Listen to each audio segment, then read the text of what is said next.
Magandang hapon mga bata! Mahilig ba kayong mag-alaga ng mga hayop? Hindi ba't nakatutuwang kalaro ang ating mga alagang hayop lalo na't malalambing ang mga ito? Pero minsan, di tayo pinapayagan ng ating mga magulang na mag-alaga ng hayop sa bahay. Dahil minsan ay makasasama ito sa ating kalusugan lalo na kung tayo ay may asthma. Kaya naman may naisip akong isang art project na pwede natin paglaruan.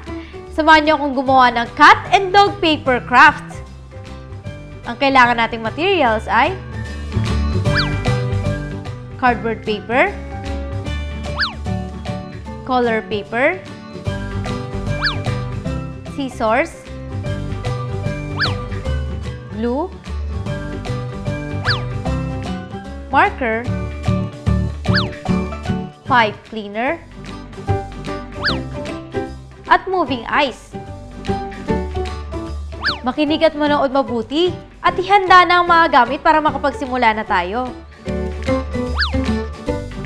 Una, gupitin natin sa kalahati ang color paper. Pahaba dapat ang paggupit natin.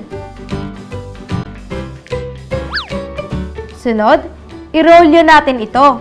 Gumawa tayo ng dalawa nito. Gumawa naman tayo ng tenga para sa aso at idikit natin sa magkabilang bahagi ng nakaroll yung papel.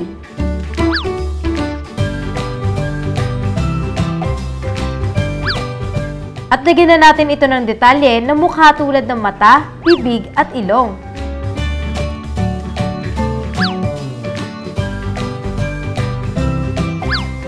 Para naman sa pusa, gumawa rin tayo ng tenga at idikit natin.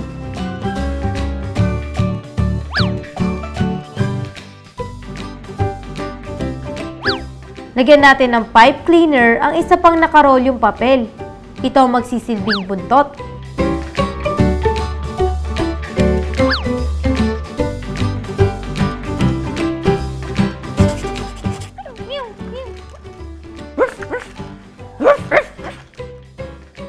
O ayan kids! Ang cute ng mga ginawa natin. Diba para na rin tayong may alagang hayop? At madali pa silang gawin.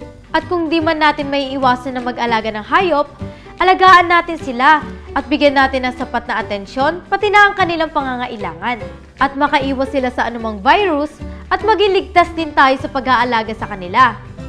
Samahan niyo ulit ako sa Martes kung loloobin ng Diyos at sanayin natin ang ating kaalaman dito lang sa Kids Craft!